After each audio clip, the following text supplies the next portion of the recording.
As I've explained previously regarding Lord of the Rings, with the video gaming side of the universe, I came into the universe a bit differently than perhaps people did, in that my first entrance was in fact the video games, and that's what brought me so much interest in going further into this franchise. I started from the video games, and then I went to the films.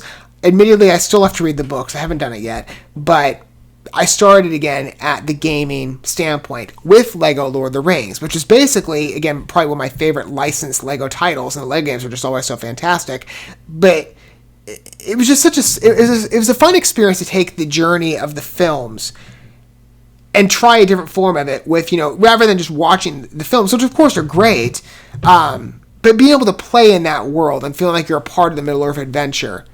It was just such a fun experience, right? Reliving the films in a different way and enjoying and consuming the world of Lord of the Rings in a much, a departed form from what the films have established, right? It's still the same story, different nature.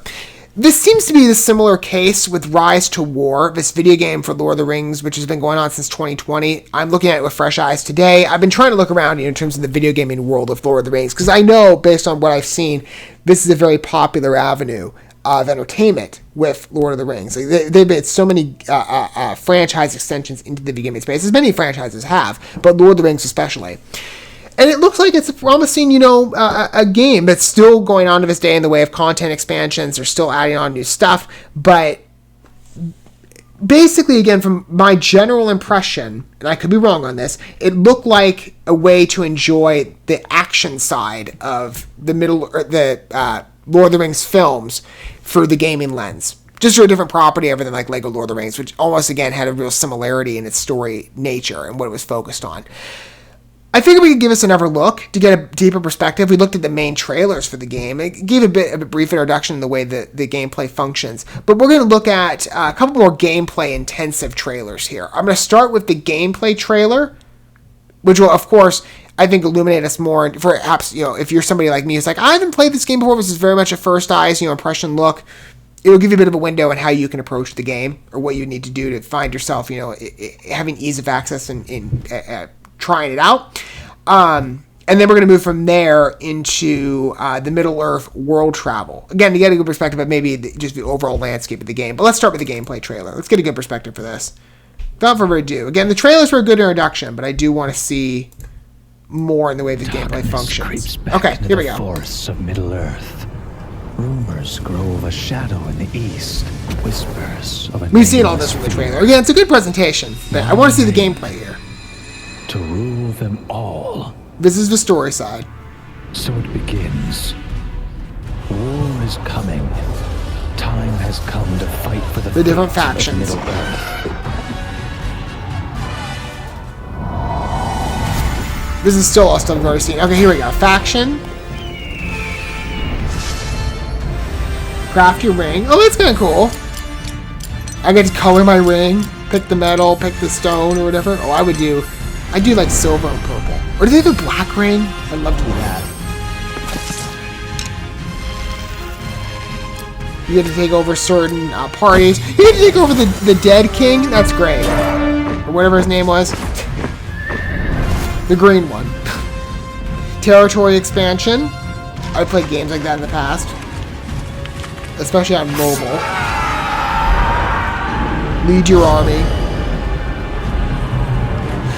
There are elements even beyond, just like the nature of readapting the Lord of the Rings story.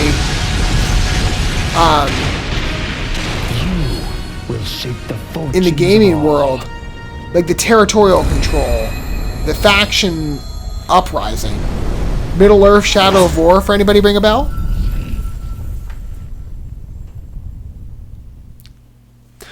I mean, it looks solid. I'm assuming it's a PC game. They don't state here, but the format reminds me of like other trailers I've seen. That's the same type of layout. Okay, so you've got your layout. You pick your faction. Pretty easy start. You craft the ring. Like I said, okay, they don't have black. I would do iron and amethyst for my ring. And then they have plain and elaborate? What does plain look like? I didn't see that. So you can pick plain or elaborate. I do elaborate. I like those little design features. And then you can add inscriptions. You get your ring. You pick your hero. I do the King of the Dead, or whatever his name is. Maybe you do Gandalf or Aragorn. I would do the King of the Dead. I don't know. It's like playing as a ghost, I think, has its advantages. And then you expand your territory. I mean, for one, people really can't get you, can they?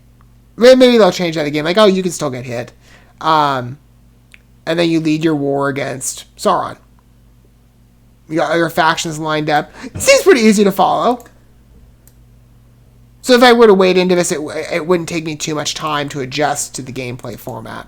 I don't think. And I'm not, again, familiar with the studio that's releasing this from past entries. I don't even really know who the studio is. They haven't listed that in the trailers yet. Anyway, looks pretty engaging, easy to follow. Let me give us one more look with the landscape of Lord of the Rings. I mean, again, we've seen Mordor quite extensively here. Not as many other worlds. So actually, in the trailers we saw a couple snapshots of different battle landscapes. But let's see everywhere, I guess, in focus here with the Middle-earth world travel. And how extensive the open world approach is. Well, open world, but like, the campaign locations. How big the landscape of Mordor is here. Many different factions. Or different areas. And it has that fantasy game atmosphere of Lord of the Rings, the films have presented as well. So we got the mountains here, in the Shire. Isengard? Yeah, I think so. That's cool.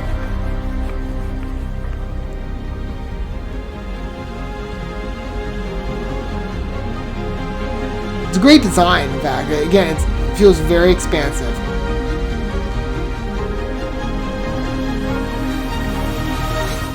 Helm's Deep. Oh, no, Minas Tirith. Did they feature Helm's Deep at all? I didn't see it. They did. And then the Black Gate. Oh, look, they got the trolls in there, too.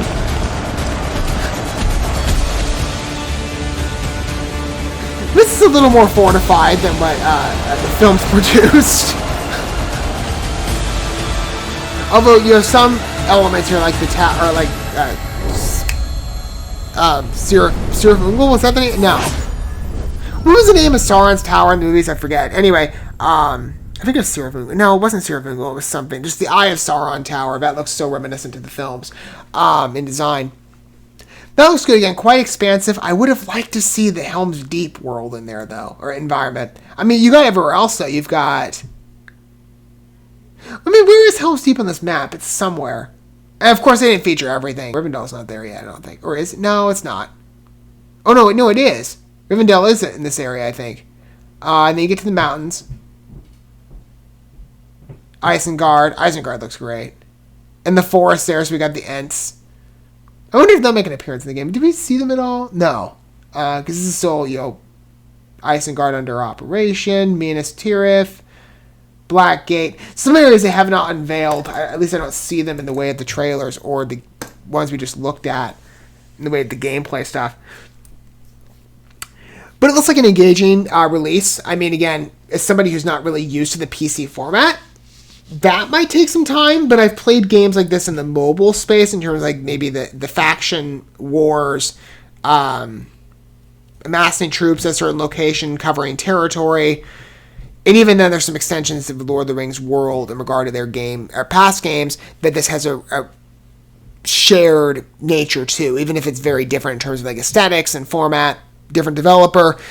There's consistency that it feels approachable for someone like me, even if, again, maybe I'm a bit delayed in covering this. What are your guys' thoughts in the rise to wargame? And for those of you who perhaps are looking at this with fresh eyes, in the realm of games that the Lord of the Rings franchise happens to feature, would this be a title you would pick up immediately? Or would you go for a different title? Perhaps from, like me, you're into the action stuff. So, I mean, well, I think of like action Lord of the Rings games. I think like Middle Earth and like a Lord of the Rings game, like more combat focused rather than just send faction there. But I mean, this could be kind of fun for those of you who've played the game. Though, would you recommend this for someone like me, right? Who's kind of I've got open tastes in regard to different Lord of the Rings stories. I love the Lord of the Rings franchise, and I would love to enjoy it with a game that indeed follows the spirit of not only, Tolkien's work, but it's a fun Lord of the Rings entry in the gaming world. And it's in many ways it's a retelling of the films in a different style that you can enjoy this story in a more unique form. Let me know your thoughts down below, whatever your opinion happens to be. If you've played Rise to War, you're familiar with it. But I think it looks good though. And of course, the game, like I said, is still getting expansions to this day. It still seems very popular. We'll see in time how long it continues on, but it's a very enjoyable release, at least from what I've seen. I see a lot of potential for this game, in the years to come. Done. Thank you so much for watching this video. Before you bounce, feel free to drop a like and comment, subscribe to this channel with a ding on the bell, and share this video with your friends. And consider checking out the description here. There you'll find links to my other channels, as well as addresses to my other social media accounts and ways you can help support my work if you feel so inclined. May God bless you, and looking forward to when our paths cross again.